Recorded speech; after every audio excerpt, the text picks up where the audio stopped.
Welcome to The Prize Inside. The Prize Inside. A chiropractor's journey in everyday holistic health and vitality. Here, your host, Dr. Jeremy Myers, delves into the remarkable journeys of everyday people who have embraced the path to health and healing. Through his practice, Dr. Jeremy encounters inspiring stories of profound transformation and the power of true healing within each of us. Stay tuned as we discuss various holistic topics and unlock the healing potential that lies within us all.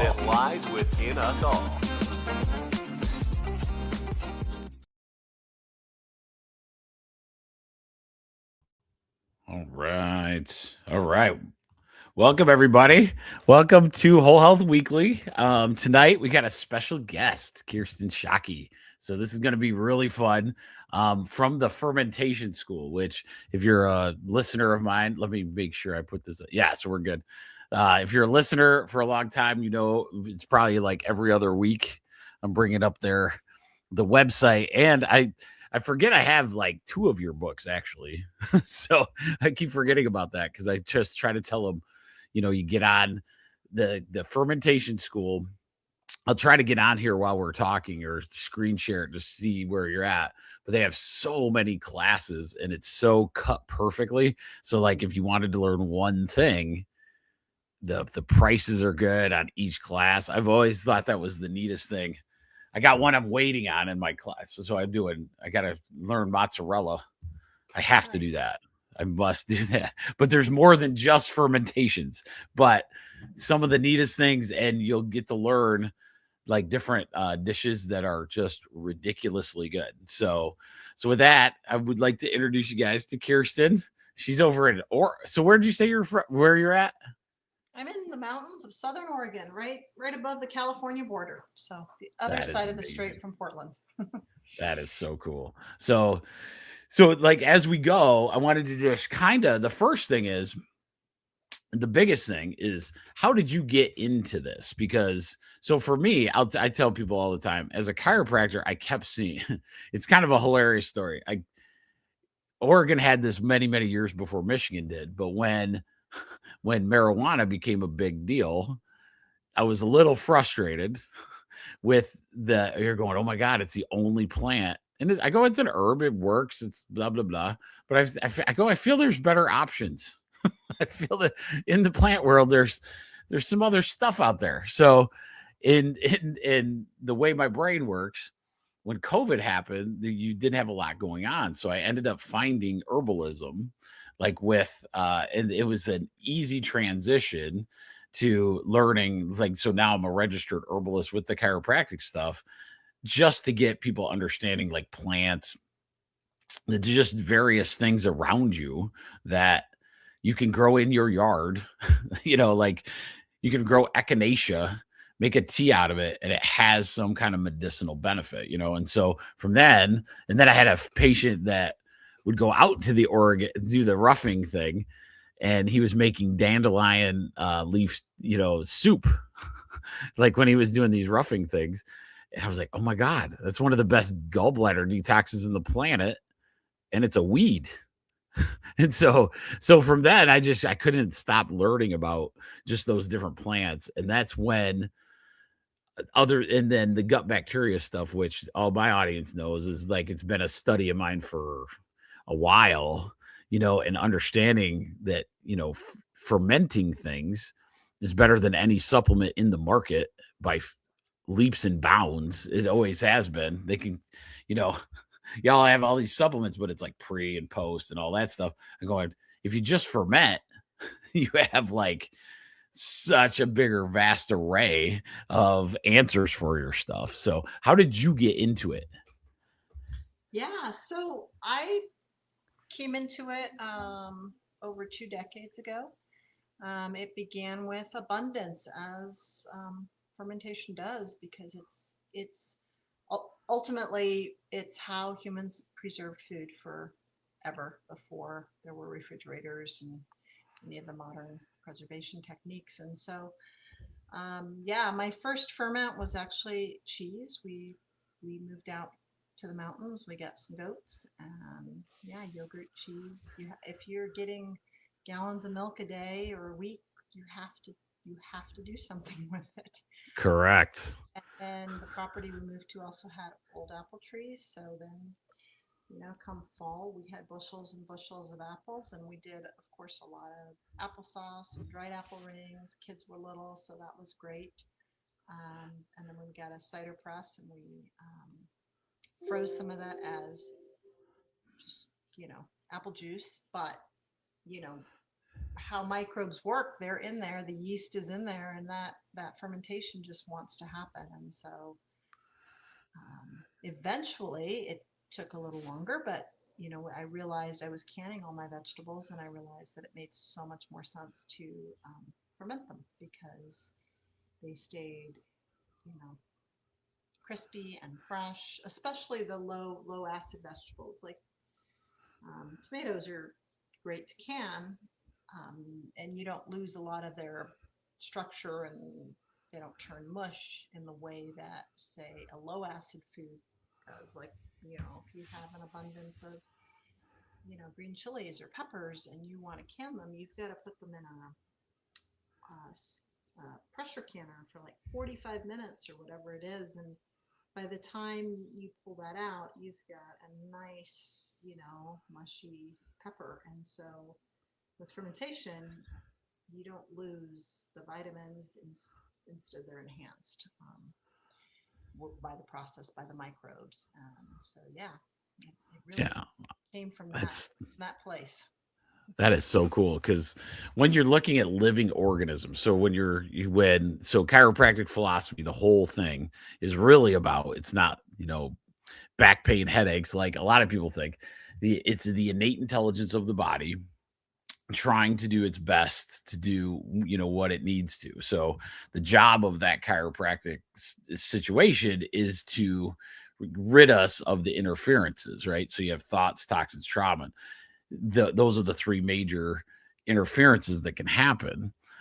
But understanding that the microbes within our environment are what we need to live with, and then that becomes part of that ability to, take out those interferences. That's the amazing part. So that's where I got into it, like and when you said about canning, it's so interesting. I remember my grandmother. Okay, so I have one of my grandmas lived till she was 97, I think. We called her little grandma because I swear to God, you'd put her in the small person category probably. She had the big Cadillac that you had the wheel. You could see her. She'd have to look through the wheel to drive and stuff. But when she passed, she'd can the best sweet relish ever. And I remember going down, and when we had to like clean out her house and stuff, she had cans from like 1950s.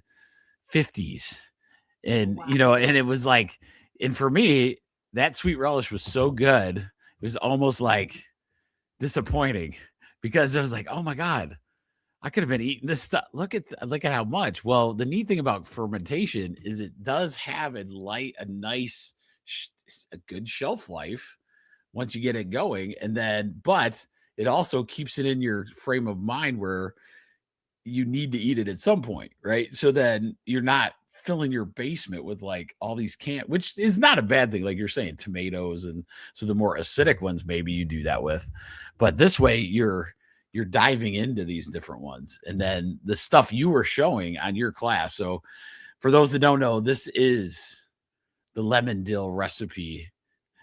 Kirsten, she is the one that got all of my fans going crazy on that.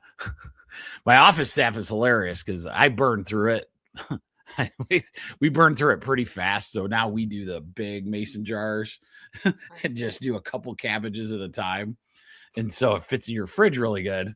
It makes it easy access, and it's all the stuff you taught. And then everybody that's tried it is like, you're going to bring more of that? I'm like, no, not at all.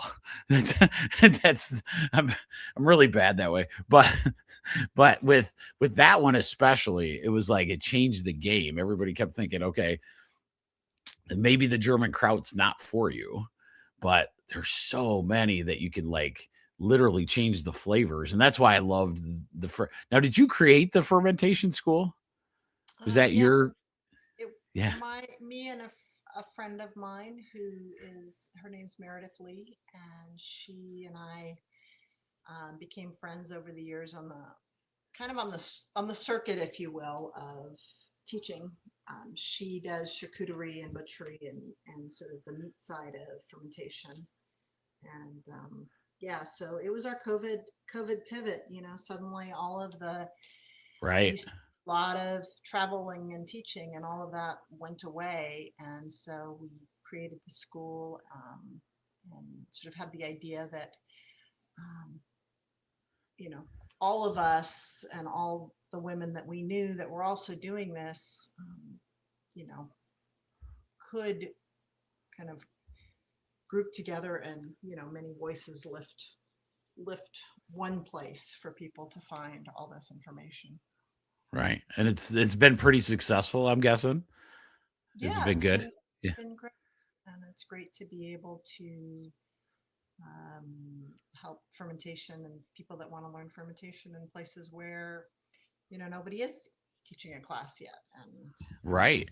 Especially like, and I don't know if I was just, you're just not maybe I didn't know about it, but like, definitely in our Michigan, we're not as understanding of this role as like the West Coast is, let's say, and that happens a lot. I see it in holistic medicine all the time.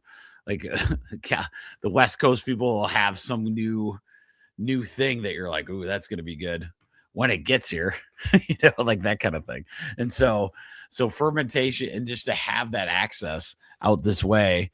And what's weird about Michigan, where a lot of my audience is, this area is a very viable growing thing for a lot of different vegetables. So a lot of times we got addicted to our own. I have two daughters. One's in college, one's in high school. So now we can actually, when they're little, we were having a hard time working and doing the garden thing, like all that. But now we're like addicted to making it, but then gearing our garden based on things we like in the fermentation style, and so I think that is another thing that can be really good because of that preservation. You're building it out so it doesn't, I mean, you can just go for a long, long time. And in our area, tomatoes are huge, so you definitely have the canning, but like beets and like all those kind of things, and then just the power of the medicine of those, just beets is the craziest. Like I just did a talk on that one. It blew my mind. Nitric oxide, which bodybuilders go and get the genetic stuff in the stores, like the GNC. Beets have like 3 times that. Like, and who knows? And they haven't even done the studies on like fermented beets. So who knows? Nitric oxide's huge for energy and all those kind of things. So I always thought that was really cool. So let's go through a little bit. I love your optimistic quote. I'll put that out there. Every morning I awake torn between a desire to save the world and an inclination to savor it. This makes it hard to plan the day. E.B. White. I really love that. That's actually where everybody is. I think that was, yeah. So many people in the COVID era, it really awoke people to understanding more that, oh my goodness, we might have to start taking care of ourselves at a different pace. We have to, there's no white horse that's coming in that's going to save our sick care model that currently is there. And that really was present at that moment, to the point of there was a giant like conscious shift. And it was super interesting to me, like that you guys had this group, just like you said, with your website. And instead of stopping, because the earth would have shook, because that's not, people need to know this stuff, right? So then, from stopping, you guys did an expansion like throughout, where I randomly found you guys. That was the most amazing part, when you're looking for stuff like that. But, Yeah. and let's get, because it's hard to know how to get found anymore. I mean, correct. It's so much stuff. Yeah, it's so much stuff. And it's like you end up So mine is pretty organic. I've been doing it a long time. And so, but I don't have a huge following. Oh, by the way, make sure Prize Inside on Rumble, Prize Inside on YouTube, A Chiropractor's Journey. If you want to, I'll get, and then on the newsletter, it's tribe1.substack.com. I forgot about all that stuff, but I got a decent following though. The people that want to do, so it's pretty fun. But yeah, so the big thing is can you explain why fermentation health wise is kind of a better move would you say than canning? Well, health wise, you've got, like I said, the low acid vegetables. Let's back up. What is fermentation doing? Lactic acid Oh yeah. fermentation for vegetables is that the lactic acid bacteria is consuming the starches, carbohydrates, sugars, however you want to call it, but it's consuming those. And in turn, it's creating acid. And it's the acid that is making it safe. So as soon as it starts fermenting and smelling a little acidic and pickly and all of that, it's usually well below 4.6 on the pH scale, which is the safety marker. And people are scared of fermentation because we grew up with refrigerators and the theory that you need to keep everything in the refrigerator and don't leave it on your counter. And so that's the first hurdle for folks, is to get past that. I can leave it on the counter and it's okay. And fermentation is interesting because it shouldn't be seen as scary. It's actually a strategy for food safety if you realize the science behind it, Correct. that it's becoming acidic. Now, along with that acidity, you're getting enzymes, and you're getting digestive enzymes that are going to help you not only process that food that you're eating fermented, but your whole meal. So when you put that sauerkraut or whatever in your food, and traditionally, like, we see this, so many of our fermented condiments are condiments that help us digest the meal. And the metabolites, as these microbes are doing their life and metabolizing and consuming the starches, they're basically consuming the sugars that we can't break down in our digestive system. So some people call it predigestion.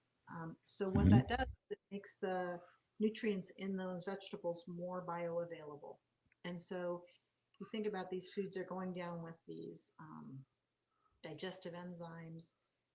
Microbes have broken them down. We are getting more nutrients from them because they're more bioavailable. We've got the digestive enzymes helping our body also take them in. And then you've got the metabolites, you've got what they're creating. And so vitamin C goes up. You've now got vitamin B12 on board. Depending on the ferment, you might have a little bit of K. All of these things are all happening to that food. And I also like to remind people that we are here because our ancestors successfully fermented. Mm-hmm. And they 1000%. evolved with these foods. So we need these foods. We need foods with the microbes in there. So you also get the probiotics, which get a lot of press.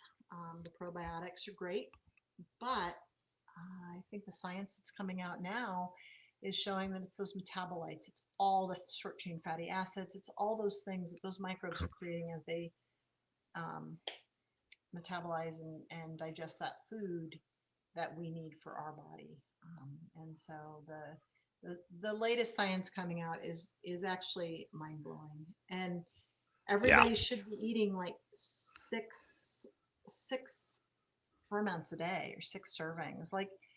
Yeah. And that's the question I get right away. Well, what's a serving? And that's a little more nebulous. Like, that we don't have the answer to that, because some things that we eat that are fermented foods maybe aren't something you would eat in a large quantity, like a Correct. true miso. And you might only have a tablespoon of that in that soup that you make. Or soy sauce is another one. Like, not all soy sauce that you buy is fermented, but if you're buying traditionally fermented soy sauce, obviously a serving of that is very small, whereas you might have a, pretty heaping amount of sauerkraut or yogurt or kefir or a true sourdough bread has actually amazing benefits as well. So these foods are, I think, much more important than just the probiotics and what we first sort of came around to remembering.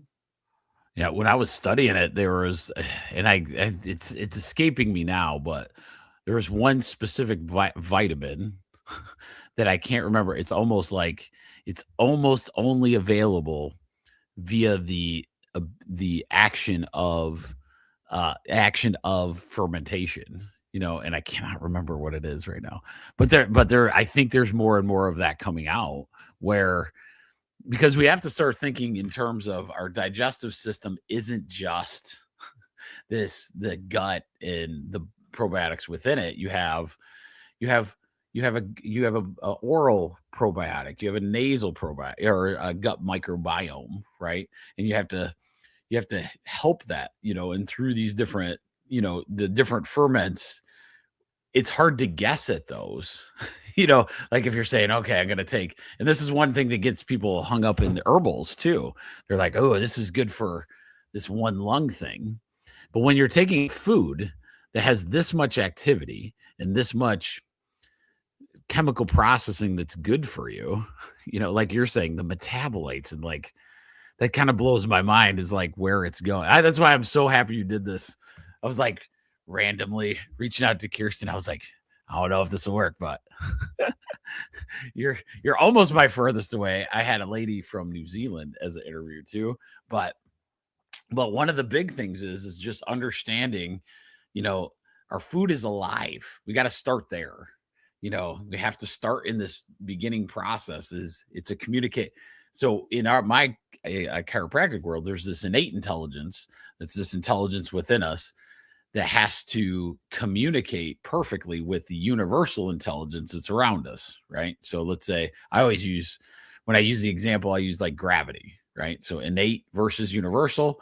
Our job as innate is to communicate that pattern, right? To, like have this no interference and everything work. Well, is it different in our food? And I think we've been kind of not duped, but over time just, got so far away from it.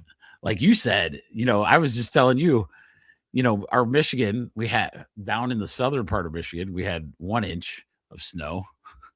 And up in the UP, there's like 9 feet of snow, and they eat different because a lot of their stuff has to preserve. So how do you do that and keep yourself so healthy that you can be the 85-year-old up there still shoveling snow and like having all those things? And a lot of it is that trick of fermentation, so because so canning just takes away it allows you to preserve it, but nothing can live in there if I'm thinking correctly, right? So in a canning situation, it's the opposite situation of preservation.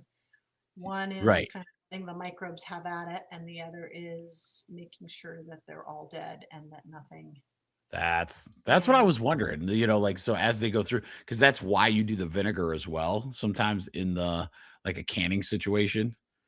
Well, To if you're keep in a water bath can, you need it to be acidic, and that's why it's the same. So you're artificially kind of getting that acidity down, where fermentation naturally gets that acidity to where you need to be and uses that anaerobic stuff, which is so cool.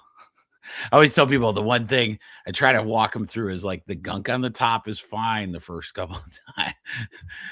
Everybody gets all freaked out about that part, but once you get over that, it's no big deal. Because the joy underneath of it is so good. It's like, so I love that. So I want to tell them a little bit about you as well on top of the Fermentation School.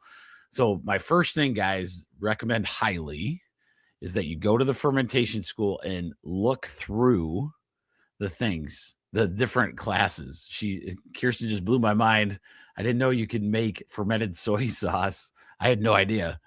And now I'm going to immediately go right after this to go check that out, because like those are the kind of things, and they're so much better. A lot of times they're just delicious, like all of those. But she is like, just look through the things you can actually make fermentation style, because a lot of people don't know. They don't know what is out there. Because I I always think think so. I Here's a think question: was antipasta the idea? Was that a fermentation in the well, I day, think or was that's am I just I think that's just it. People don't realize how many of our favorite foods were originally fermented. So yeah, correct? pasta is basically charcuterie, which salami is a traditional salami is a fermented food. That little tang that you get in there is the acidity that's created from lactic acid fermentation. That white Whoa.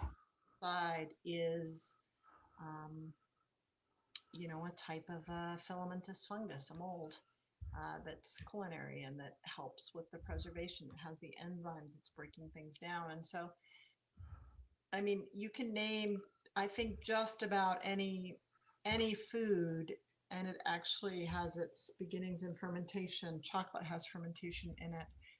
All of our breads are traditionally fermented. Now they're not in the same way. Vinegar is fermented. All of our beverages are fermented. Not soda now, but the Right. original bubbly drinks came from the CO2 produced by yeast. Um, so yeah, and then that antipasta plate's going to have pickles on it and pepperoncini or whatever, and all of those things were originally a fermented food, or the vinegar was made from the wine or whatever that's you know been fermented further into the vinegar. um, yeah, I mean, it goes on and on. Cheese, yogurt, uh, all of these things that we go to the grocery store and not necessarily get a fermented version now were fermented foods. So yeah, everything. So much. That's so cool. So much. Well, and it makes total sense. And it's not. And the neat thing about fermentation, like you said, still there's a preservation life. So it's not like you make it and you have to make it again and again. Similar to right now, there's a ton of what I would say a good example. You go to you have a couple kids, you just go to the regular grocery store, you have these things and you keep going and getting the same thing, right? So getting into fermentation, you take, let's say I'll use sauerkraut as an example, or my youngest daughter made what is it called? She loves these noodle. It was this noodle dish she saw online, and it was this delicious, like, oh my gosh, the it was, oh, I can't remember what the noodles are called, but all the kids love them. But then we put a little kimchi, an egg in this, and it was a soup, and just had the noodles, and she made us all made it all for us. And then we're like, can we do that every Friday? And of course she would. She turned us down, but it was delightful to have like that natural kimchi. I got that off of you guys' site. Made it fantastic for certain things, right? And so, and now we can have it for a long time, but everything's kind of this throwaway society in a sense. And so even their groceries are kind of like, oh, get rid of them, But if we got to the moment where all of a sudden we had 6 fermented vegetables that we have to choose from, there's a couple things that happen. One, simplicity. So all of a sudden you're not having to cook up a dish because you could possibly have that. And then you have, you know, and you just have it there without that waste, going out the door all the time, which is That's really the thing cool. I try to tell people all the time. People get caught up on having to make it, and it's like, no, actually it's really quick to make. The microbes do all the work. And then yeah, if you have 5 or 6 or even 2 or 3 of these ferments in your fridge, you have instant flavor, you have instant nutrition, you have something crunchy. And so you can throw that on your quick meal, whether it's noodles or a toasted cheese sandwich or something like that. Like all these places, um, these foods are actually the first processed foods. They're convenience foods. They're ready to eat. And Right. so, I think that's a huge thing though. Like people mm, get mad about prep and all that stuff. Well, if you prep one day, like the big mason jar cabbage where I do 2 cabbage heads for with the lemon dill, that'll last. Well, nowadays it doesn't last very long. It lasts a lot shorter, but now that my wife loves it as well, so now we go through it very, very quickly, but you just add that to a salad and you're almost done. You don't even need a salad dressing. Like those that and some kind of olive things. oil, and you're good to go. Oh my Yeah. God. And it tastes and it has all of it, in there. Like you're saying, we do with that one in particular, I'll make we call it a burger salad. Just throw some burgers on the grill, throw it, I put it on top of the sauerkraut, and then even a little ketchup action, and there you go. And then you have dinner without any major things that could throw you off. You have the ketchup for sure, but other than that, you're like, that's a pretty good meal, with all those kind of things. So what's And your you favorite? get extra credit if you ferment your ketchup. I know. It's okay. You have to do the class because I'm telling you guys, if you find her classes, it was ridiculous. They're cute. Was it you and your husband that did it? If I remember right, it's been a minute Yeah, he when you does did that one. filming, and You, yeah. yeah, yeah, you had the cutest. Like it was just the intro was great, and then I just what because at first once you get it He down, does the bloopers too, which are me being. yeah, it was great. Oh my god, and it was like for like $30. God, you guys are like, I was like, oh my God, you can't learn that, and sometimes just watching you go through that was so nice to get it down, and we have a fantastic grocery store with we don't deserve it in my town. It's that good of a grocery store. It's like one of those, like Trader Joe's times it's a small local shop, but it's this massive. They get stuff from all over the place, so it's like a culture difference. But they have all the fruits and veggies, so it's super fun to shop there after your class because you know exactly what you got to get. They have all these different salts you have, and that's the other thing. Like, I want to tell my audience if you're new to fermentation, the salt that they use is not going to hurt you. In fact, if you've been on this thing right now, medical is going, oh crap, we shouldn't have told everybody to not do salt. So, table salt, yes, they dumb that down to just sodium chloride. Sea salt, however, they've never actually studied that for the health benefits and all those things. And now we're having neurological effects with my older generation because of lack of salt. So fermentation is not about the salt. And that's what I learned from Kirsten's video. One of the biggest things, I kept over salting when I would do it, and it was not tasty, right? The moment Well, she said that's sprinkle it and then taste it like a potato chip. When you said that, that changed my world. Just to let you know. I'll have you explain it best. well, So I mean, that's the thing. We get confused because salt is used in certain preservation techniques, and we think it's the salt that does the preservation, but it's not the salt that does the preservation. The salt's role is to make it taste good, but it's also part of the preservation process, but not it. The microbes we don't want to encourage don't like the salt, and so it gives the lactobacillus, they don't mind it, and so it gives them the upper hand and they get started. The other thing the salt does is it keeps the crunch. So if you make a fermented yeah. sauerkraut or whatever and it's soft, but it tastes and smells correct, chances are it just wasn't quite enough salt. But sort of rule of thumb is 1.5% salt by weight, and you're going to be in pretty good shape. And like Jeremy said, that is, you know, you can either measure it all out or you can taste it. And what you're looking for is you want to taste the salt. You want to know it's there, but in a pleasing way, like a chip that you can't stop eating. not like briny or any, uncomfortable amount of salinity.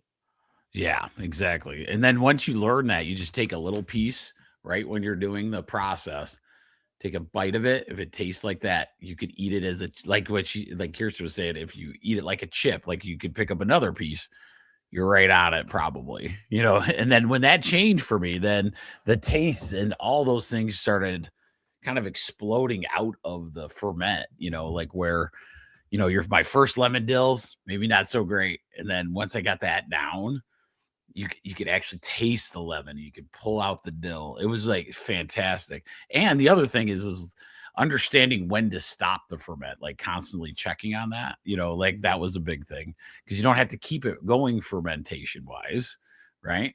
Well, so once you get it to the one you want, then you can stop it by putting a different lid and then sticking it in the fridge if you need, at that point, right? So I think that was the two biggest things because everybody thinks of the big mason jar in grandma's basement or the big thing. And then you go down there and it stinks, but it's been made, it's been fermenting for years or whatever. Yeah, I And think so that's you, the perception that it has to be old. We've got to remember that that was a strategy for survival, right? You've got yes, season. The vegetables weren't available the whole season. So you've got a season and you come in the fall and you're putting what's going to make it in the root cellar and what's not. You're going to ferment, and then those big crocks, you're going to lift out sort of that top layer and you're going to get the good stuff down. And so a lot of people think that it needs to be 6 months old or 6 weeks old. Well, it doesn't need to be that old. That's just how it was, is as people moved through the season, like it got older and older and the flavors changed. And that's something that also we've gotten away from in, this modern culture of everything tasting the same. And with fermentation, I think it's a real joy for some people to taste yes, goes and how it does change over time. Like 2 days in, it's going to taste completely different than 8 days in. And then if you leave it yeah, out, it's going to go longer. If you're making hot sauces, it's still changing 2 years in. And so it just depends on what you're fermenting and what you're after. But I tell people all the time, you learn by tasting it constantly. And that's another difference between canning. Once you've sealed those lids, you better not open them until you're ready to eat it. right, exactly, right. And you got to check out and make sure the little dot on the top, or else you're throwing that one away no matter what, right? So that's yeah, that's crazy. That's so neat that way. And once you start understanding and really getting into it, like when we started eating really healthy, the difference in understanding the taste, like of just different foods and appreciating that taste now is like so different. And exploring that is one of the best parts of, in all of this. And you're doing something this guy, and I'm not kidding about this. Kirsten would say this: the medicinal value of what you're doing is way beyond just probiotics. Like she's saying, probiotics get all this attention, but there's so many things that your body can pull and utilize in just a little bit of fermentation. Like 6 times a day is pretty cool. That's going to be my new goal, actually, to try to actually get on there and do six times a day. Because kombucha I fell in love with. I haven't attempted that one yet. But Well, get kefir counts. A good aged, properly fermented cheese counts. oh, that's Processed where I cheese. want to be. That's why I want the cheese. Oh, yeah, the cheese is like the fantastic. That's right. Oh, my mom got on tonight. Hi, Mom. Hopefully you're still on there. My little grandma was 100. She made it Oh, to 100. I couldn't remember. Yeah, she that's was pretty awesome. cool. That's yes. Lived on her own until she was 9. That's what it was. She lived on her own until she was 97. But she had a bunch of us grandsons that would go over. She'd start cooking. She understood how to get yard work done. with boys. So she'd start cooking, and it was this crazy, delicious smell of like a Thanksgiving dinner. And it could be in the middle of nowhere. And all of a sudden, we're chopping every tree she needs down, like painting whatever, moving whatever. And my grandpa would always be like, "Why do you do so much for her and do nothing for me?" I go, "Because you never cook. That's why." He's- Yeah. That's the best part. So let's go through some core So the next one I sent you is, I love this. So we're gonna go through. Do you have? What's your 3 core values? Do you think? Well, I homeschooled my kids. I have 4. Awesome. So definitely family, but for me, sort of the big thing that was driving was that I wanted my kids to know where their food came from and how to feed themselves. And so Mhm. I would say food and good food is a big one. And accessibility. I mean, I feel like everybody should have the availability for good food. And fermenting is the original peasant food. Correct. So Correct.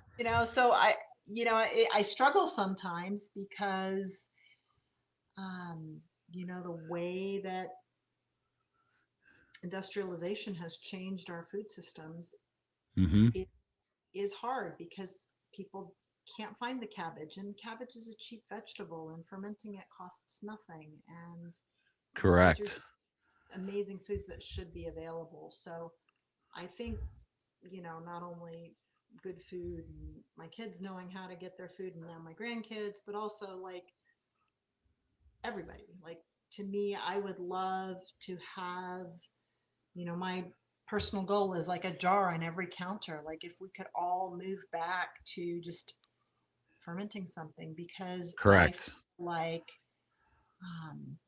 you were talking about all the good things that happen when we eat those foods. And when we make those foods, I think it's an opportunity for people that maybe,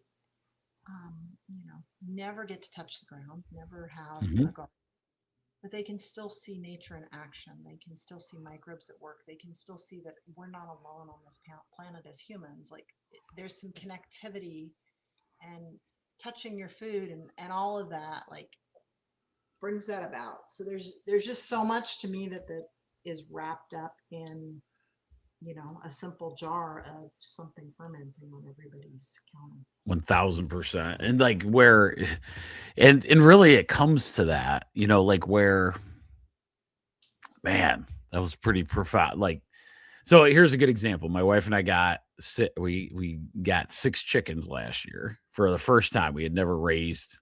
We're on a little hobby farm. Always did the garden thing, but we never did the animal type stuff. So we decided we're going to do the 6 chickens.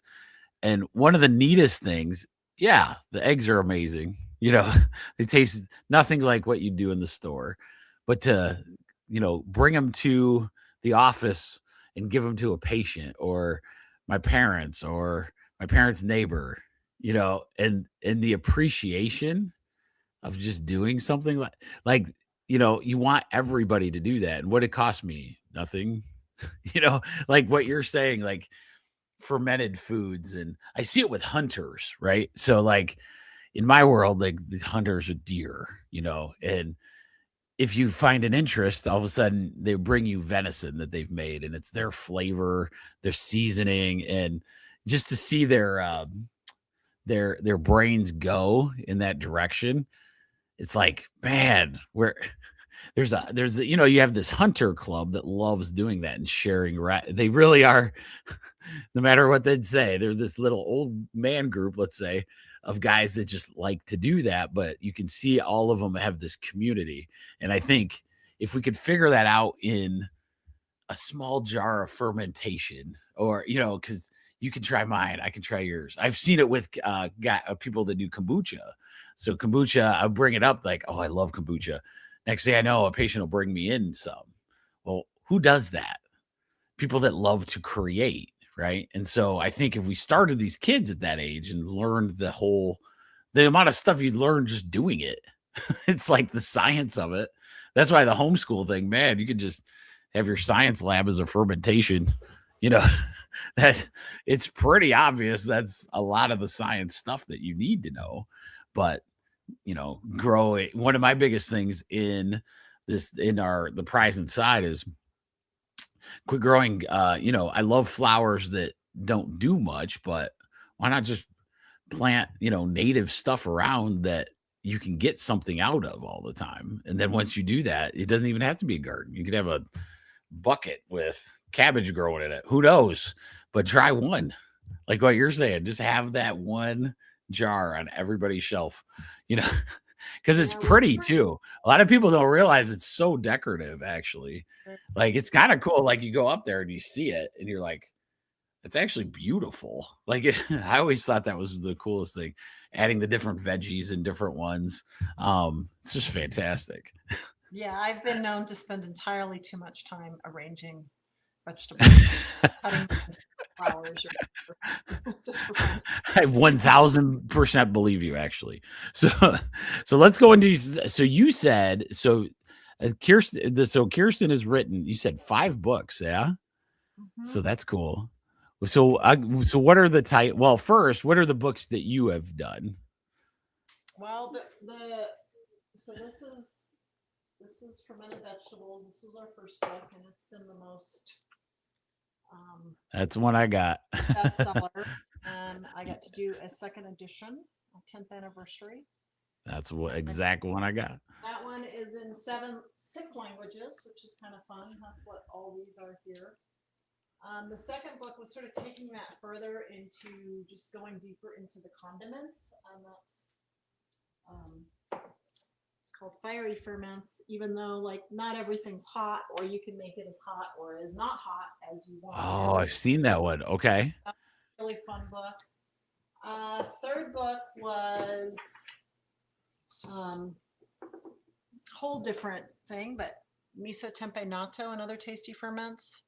So this is the one that has soy sauce in it and miso and just a whole that lot is of amazing. like beans and grains and I'm gonna tell people like while she's doing this, get the books because the videos are cool. They are good, but then you have to have like a nice visual too.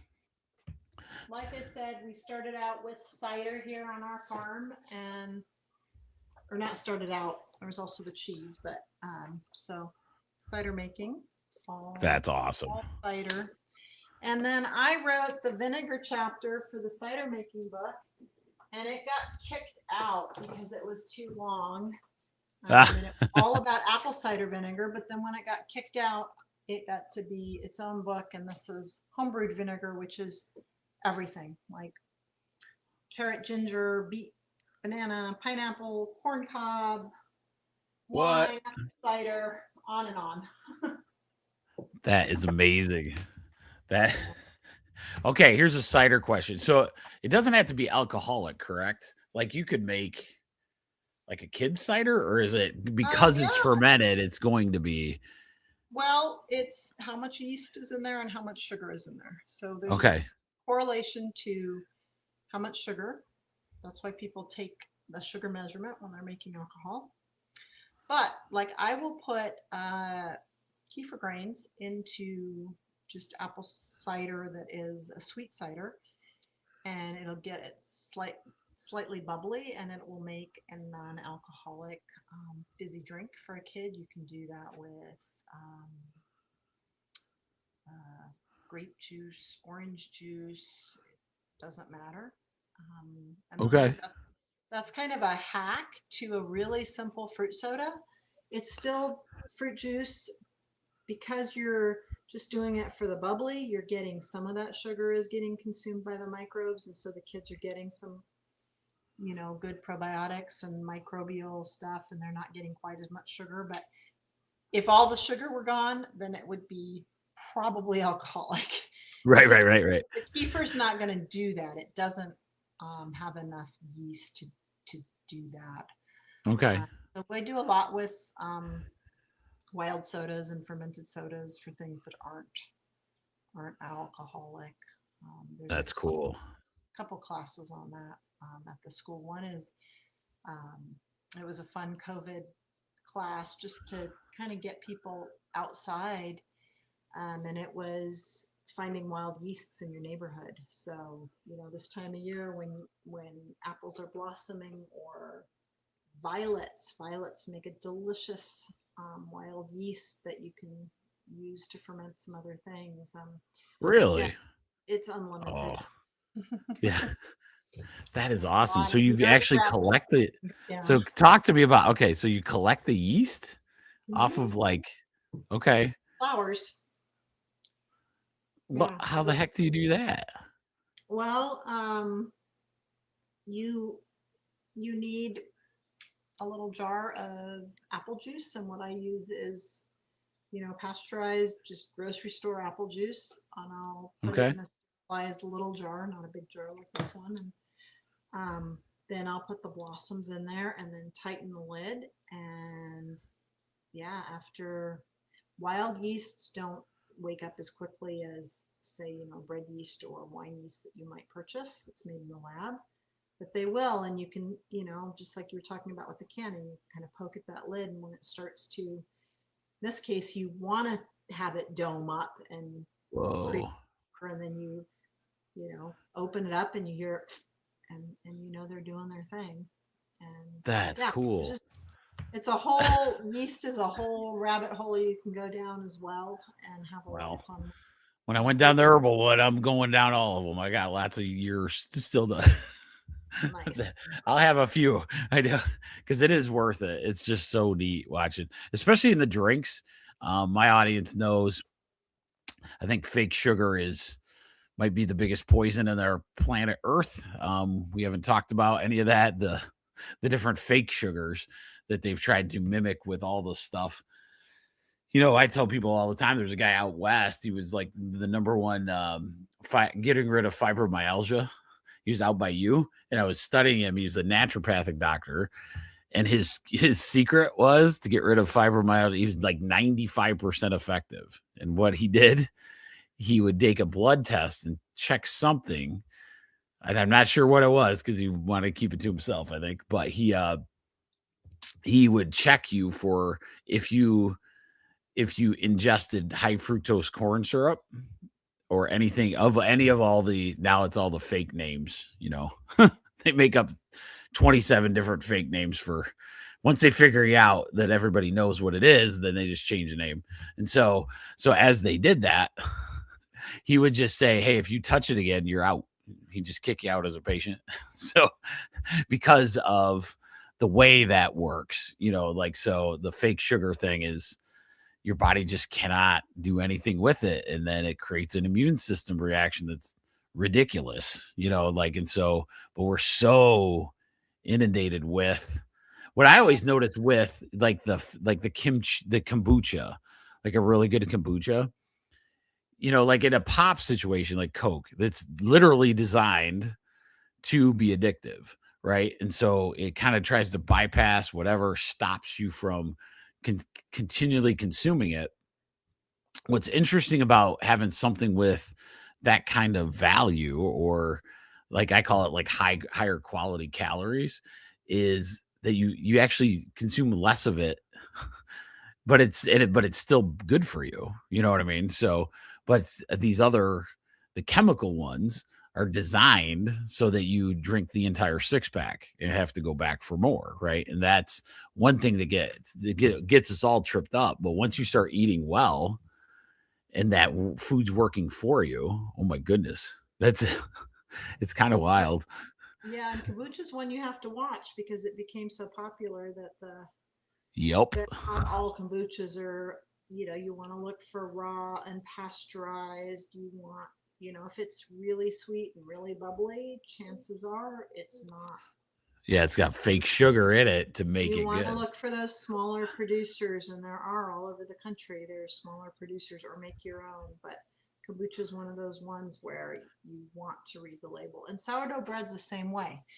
Um, a true sourdough bread has been fermented for, at least 12 hours, and all you should see on that label is wheat, water, salt. You shouldn't really see anything else. And if you start seeing things that there's a lot of words that are dough conditioners, but they don't call them that, or if you see any of that, that means they're speeding up that fermentation and you're not getting those benefits, which can make a huge difference, for people that aren't celiac but have some people, they just can't have gluten, and some Right. people, if they have true sourdoughs that are fermented properly, then the things that are bothering them in those breads are okay, but it has to be the true sourdough. So kombucha, sourdough, I mean, there's a few foods that you can't just blanket trust that they're fermented properly. That's awesome. And it's so true. Like where I know my oldest daughter is she's really good at it, the sourdough process. It was kind of interesting in COVID watching my oldest one that's in college now, and now my youngest daughter's getting into it pretty good with her, but just her understanding of learning how to do a sourdough, because it's pretty interesting because it's different, it's so different. And so I don't know. I was going to tell you. So 2 weeks ago, my other interview was a lady that mills her own flour, and that was really cool. Like just to hear about the wheat. What you call it? Wheat. Dang it, the wheat. It's not the wheat germ. Might be the wheat germ. Varieties. Berries, yes, the wheat berry and how it's alive, it's living, and then when she made those, it was just a different world, for a lot of people, because we're treating it as something that's living with you. You're feeding living cells. Why don't we just make sure our food is as live as we can? That's why my kids always make fun of me. It took me until my kid was 18 before I'd get a microwave. So that was, I would not allow it. Nope. That was like, it would just zap the crap out of everything. I knew that one right away. So, but when they're teenagers, you lose some battles. Dad, come on. I'm like, you're eating worthless crap then. I hate to say it like that, but it is. It's like, it's not good. It's dead. There's nothing there. It's like you nuked it. I was like, that doesn't get you anywhere. So, well, thank you so much for tonight. Oh my God, we got to do this again sometime.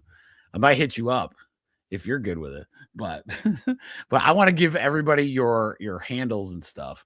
So, and I'll make sure I do we'll take this and put it in. So we take the text and then we could actually make it into a little thing. So we'll have it for people as well. So you can get Kirsten's information, because I really want you to have that. So her one, if you remember my Substack, she has a Substack as well. It's called at Kirsten K. Shockey, right?